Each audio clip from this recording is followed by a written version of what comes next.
どうも、ワンピースの謎を解く仮面 YouTuber、ゆえてなんぼのゆでろんです。ありがとうございます。いいね。チャンネル登録してね。今回考えたいのは4つの考察です。1つ目はズニーシャの罪について。2つ目は光月家の役割について。3つ目は古代兵器ウラヌスの正体について。4つ目はジョイボーイの正体について。これら4つは繋がっているので一気に考えます。一緒に考えていきましょう。よろしくお願いします。ただしこちらの動画は1040話までの内容を一部含みます。またこうした非公式の考察を知ることによってワンピース本編を読む楽しみが損なわれると感じる方は今すぐ動画をストップさせてください。よろしいでしょうか。行きましょう。まずはズニーシャの謎について考えましょう。こちらの動画ではズニーシャの語呂合わせはズニーシャ。224話扉絵が島であり、また空島は存在しないとベラミーが笑っていたことからズニーシャの正体は1000年前に悪魔の実を食べた島だと考えました。なぜならズニーシャの正体が人間かもしくは動物であれば人間とも動物とも話せるチョッパーが会話できるはずです。しかしズニーシャとチョッパーは会話できず桃之助のみが会話をしていました。それはスパンダムの造剣パンクフリードのように1000年前ズニーシャを生み出した所有者がいたかもしれません。それが光月家、つまり光月桃之助はその1000年前の人物の再来でしょうか。このズニーシャ島説を考えた動画のコメント欄ではズニーシャが能力者なら海に入って移動しているのはおかしいとの指摘もありましたが、41巻の SBS によると悪魔の実の能力者は水に浸かった分だけ力が抜けるそうで、例えばズニーシャのように手足だけが水に浸かっている状態なら動けるそうです。熱々の実のオーブンも普通に海に手を入れていました。さらにコメント欄、モアケンさんからは、もしもズニーシャが島なら、それはウソップが修行した島、ボーイン列島がヒントではないか、ともいただきました。ボーイン列島も実は島ではなく、その正体はストマックバロンと呼ばれる巨大な食肉植物でした。そして591話でその島は海カバを食べていました。海カバのカバとは僕の動画を昔から見ている方ならご存知のようにカバはクジラ偶蹄目です。さらに海カバですからまさにクジラのイメージ。クジラが島に飲み込まれたイメージです。これはクジラの木と一体化しているズニーシャと同じイメージでしょう。さらに524話で植物学者ヘラクレスンはウソップに食肉植物だもんと言っていますが、805話でズニーシャに上陸したロビンはミンク族の気配を感じて同じくウソップに食人族かしらと言っていたつながりもあります。そして島が食うというイメージはもう一つあります。129話のリトルガーデンに登場した怪物金魚島食いです。島を食う金魚が島食い、食肉植物の島がボーイン列島、そして悪魔の実を食べた島がズニーシャでしょうか。となると注目したいのはウソップです。そう、前回ズニーシャと表裏一体となるキャラクターがいると告知したのはウソップです。ウソップとズニーシャは表裏一体。1040話でズニーシャはジョイボーイの仲間だと語られました。そして僕はルフィとはジョイボーイの再来だと考えています。ルフィイコールジョイボーイの再来となると、前回の動画では1040話と40話には落とし穴つながりがあると考えましたが、40話でルフィはウソップを仲間だと呼んでいます。ルフィイコールジョイボーイ、ウソップイコールズニーシャ。そうなると800年前ズニーシャが犯した罪とは罪。23話キャプテンウソップ登場。ズニーシャの罪とはおそらく嘘をついたこと。40話でウソップは村の平穏を守るために村に海賊は来なかったことにしてくれと嘘で村を守ろうとしていました。一方808話ズニーシャのミンク族たちは逆に国が滅ぼうともジャックに対して雷蔵はいないと嘘をついていました。この808話の扉絵は元ウソップ海賊団です。これらのことからズニーシャの罪とはおそらく嘘によって国が滅んだことかもしれません。その守れなかった国とはもちろん世界政府に滅ぼされたある巨大な王国でしょうか。世界政府とルフィたちが戦ったエニエスロビー編には造剣パンクフリードが登場しましたが、同じくエニエスロビー編にはウソップがゾロの剣になった名刀花嵐が登場しています。これがどういうことがわかるでしょうか。ロビンはウソップのことを長花くんと呼んでいました。長花のウソップと長花のゾウです。ウソップとズニーシャは長い花つながり。ウソップイコールゾウのズニーシャ。そう考えると数々の描写が伏線として浮かび上がります。例えば659話でロビンがパンクハザードの海を越えるとき頭に浮かんだのはズニーシャみたいに移動する長花くんウソップ。そして作中で初めて登場したゾーン系悪魔の実は牛々の実のドルトンですが、国を救いたいと言ったそのドルトンにウソップは背中に乗れと言っていました。さらに再び40話でもウソップは大きな荷物を背中に背負って海を目指しています。これらのことからズニーシャとウソップは表裏一体でしょう。となるとドレスローザのトンタッタでウソップと重なった植物学者ウソツキノーランドについて考える必要があるでしょ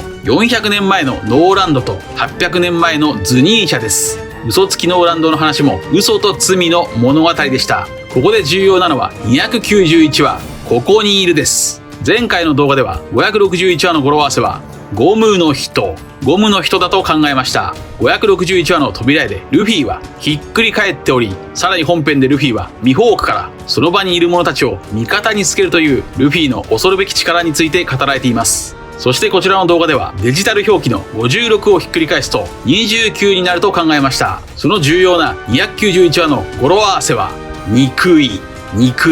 シャンディアたちの大事な身寄り木を切ったノーランドをカルガラが憎んでいますが、291話の扉絵は極秘情報ですから、291話の隠し語呂合わせはニカの人。291話には太陽の神ニカのように槍を手に持って走るカルガラが描かれています。さらに291話では身寄り木の他に気熱についても語られていました。木です。こちらの動画では太陽の神ニカはかつてジャヤにいたと考えました。さらにこちらの動画ではゴムゴムの実の別名二つ名はニカニカの実であり、それはゴムを樹脂に戻して油のように活用してさらなる爆炎技が使えるようになると考えました。つまり400年前のカルガラは太陽の神ニカのヒントキャラ、800年前の太陽の神ニカはおそらくジョイボーイ、そして現在の太陽の神ニカとジョイボーイの再来がルフィでしょうか。そして400年前のノーランドはドレスローザのトンタッタでウソップと繋がっていますから、ウソつきノーランドもズニーシャのヒントキャラでしょう。そのように考えると800年前ジョイボーイとズニーシャは仲間だったが、ノーランドとカルガラのように大喧嘩をして別れてしまったかもしれません。これもズニーシャの罪と繋がるかもしれません。そして大喧嘩といえば331話大喧嘩では太陽が沈む夕暮れの時、メリー号をめぐってルフィとウソップは大喧嘩をして、ウソップはどこへ行こうと俺の勝手だと船を降りました。このあたりも800年前のズニーシャの物語と繋がりそうです。次にそのズニーシャと会話できる光月桃之助も考えましょう。ズニーシャと会話をできる光月桃之助はこちらの動画で海王類と会話ができる白星と表裏一体だとすでに考えました。つまり海王類の王が人魚姫白星なら、哺乳類の王は光月桃之助でしょうか。それこそが海王類たちが話していた二人の王。桃とは天下無敵を表す言葉、桃之助とは桃太郎。お供には動物ミンク族を連れている。この二人の王の力を正しく導く者が現れる。それこそがルフィ。それは800年前のジョイボーイであり太陽の神ニカでしょうか。そして桃之助とは死んではならぬ存在です。海の生物を統治できるのが白星、陸の生物を統治できるのが光月桃之助なら、あらゆる人種人間を統治できる、いや味方につけることができるのがルフィでしょうか。ルフィは白星と桃之助二人の王を導く。太陽がルフィ、月が光月桃之助、星が白星、太陽と月と星の三すくみが成立します。となると白星が古代兵器ポセイドンなら、光月桃之助は古代兵器ウラヌスでしょうか。ズニーシャに命令できるのが古代兵器ウラヌスの力ということでしょうか。しかしこれは何かがしっくりきません。ウラヌスとは天空の神の名前です。確かにズニーシャは天空と呼べるほど高い標高がありますが、あまり納得感はありません。それではここで語呂合わせに頼ってみましょう。ウラヌスを表す天空の語呂合わせは天空。109話の天空に浮かぶのは月とゾロとミスターナイン。月です。そしてミスターナインは後にミスマンデーと結婚しています。ミスマンデーとは月曜日、つまり月。ならばミスターナインは光月家の家臣赤鞘九人男のイメージでしょうか。となると古代兵器ウラヌスはズニーシャではなく光月桃之助の方でしょうか。つまりベガパンクが作った光月桃之助の能力、カイドウと同じウォウオウの実の青龍のコピーが古代兵器ウラヌスなのでしょうか。確かに空を飛べる青龍の能力は天空の神の名を持つ古代兵器ウラヌスのイメージと合致しますが、カイドウのウォウオウの実はビッグマムからもらった悪魔の実です。それにカイドウの清流と桃之助の清流のコピー、古代兵器ウラヌスが2つ存在することになってしまいます。それでは古代兵器ウラヌスとは何でしょうか。それは1年半前のこちらの動画と変わらず、月を動かせる装置、それが古代兵器ウラヌスだと考えます。そしてウラヌスはワノ国にある。古代兵器ウラヌス、宝を守っているのが光月家。だから桃之助はその古代兵器ウラヌスの封印を解いて、いつの日かワノ国にやってくるジョイボーイにその宝、古代兵器ウラヌスを与えるために、桃之助は死んではならない。故に光月おでんはワノ国を開国したかった。その光月家に仕えていたのが下月、宇月、天月、風月、月です。そして月を見ると月の子、スーロンになるミンク族とは兄弟分。それでは次に古代兵器ウラヌスが月である可能性を再び考えましょう。昨年12月8日、スペインのアニメ系メディア、ラーメンパパドスによるインタビューに、ワンピースの東映アニメプロデューサー、清水慎二さんが答えていました。そこで清水さんは、ワンピースの今後の展開における重大なヒントを語ってくれています。それは清水さん曰く、ワノ国編後、たくさんのキャラクターが集約されていく、いろんな形で出てくる、というものです。これはかなり重要な発言です。たくさんのキャラクターが集約されていくと聞いて、まず思いつくのはエネルでしょう。古代兵器ウラヌスはエネルと関係があると考えます。エネルは短期扉絵連載で月に到達していますから、エネルが再登場するならやはり月です。エネルがなぜ月に配置されているのか、それは古代兵器ウラヌスの正体が月だから。ウラヌスとはギリシャ語で天という意味ですが、ギリシャでは天は元来暗いもの、つまり天イコール夜だと考えられていたそうですから、月こそがウラヌスにぴったりでしょう。なぜなら、もしも月を操作できれば、それは潮汐力、つまり潮の満ち引きを操れるからです。エネルが到達した月には謎の文明がありました。これは月の民たちの文明でしょ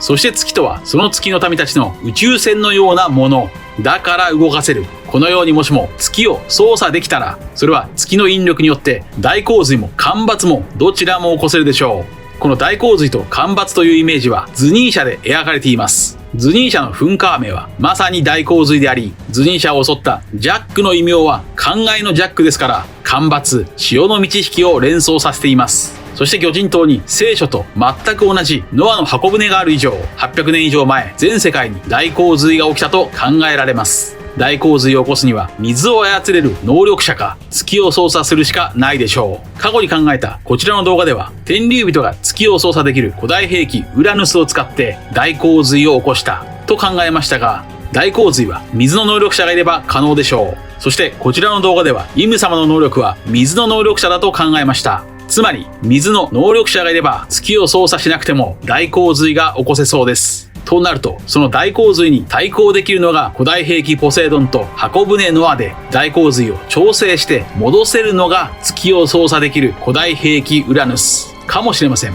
この潮の満ち引きについては、魚人島の玉手箱からもわかります。魚人島竜宮王国の国宝といえば玉手箱でしたが、これは童話浦島太郎に登場する国宝です。その童話浦島太郎には元になった神話があります。それは海幸山幸という日本の神話です。この神話には潮の満ち引きを操作して人を海に溺らせることができる潮満玉という宝が登場します。ここで潮満玉を語呂合わせしてみましょう。潮満玉の語呂合わせは潮満玉403話。403話のエニエスロビーでルフィは溺れています。これは来ました。ここが今回の山場です。この月を操作できるかもしれない古代兵器ウラヌスこと潮満玉。我々はこれをすでに見たことがあるのです。これが何かわかるでしょうか？我々が見たことがある潮満玉。それはノーランドの栗頭。嘘つきノーランドの頭に潮満玉のような栗があったなら、ワノ国の栗の頭、光月家は月を操作して潮の満ち引きができる潮満玉、古代兵器ウラヌスを持っている。光月と嘘つき。光月家はジョイボーイにそれを渡すために800年間待っている。待つとは待つ。魚人島の白星姫とワノ国の跡取り桃之助が表裏一体なら、魚人島の国宝玉手箱と表裏一体になる月を操作して潮の満ち引きが可能になる潮満玉こと古代兵器ウラヌスがワノ国にはある。そのウラヌスを守っているのが光月家であり、ウラヌスが保管されている部屋を開けられるのが桃之助となると疑問となるのは、月の民たちが所有していたであろう月を操作する古代兵器ウラヌスがなぜワノ国にあるのでしょうか。ここまでの仮説が正しいなら、月の民たちは光月家に大切な古代兵器ウラヌスを預けたと考えられます。つまりワノ国と月の民にはかつて交流があったのでしょう。ワノ国は400年前まで黄金の国と呼ばれていました。そして同じく400年前、ジャヤには黄金都市とポーネグリフがありました。ポーネグリフを作れるのは光月家だけですから、ジャヤとワノ国は繋がっています。それはどのように繋がっていたのでしょうか。おそらくズニーシャでしょう。ズニーシャならレッドラインを越えられそうです。もしくは前回考えたように、ズニーシャは鼻をぐるぐる回して空を飛べるかもしれません。それは佐々木のヘリケラトプスやキラーのパニッシャーのようにです。キラーは鎌を回して少し空を飛べますが、キラーの別名は人斬り鎌象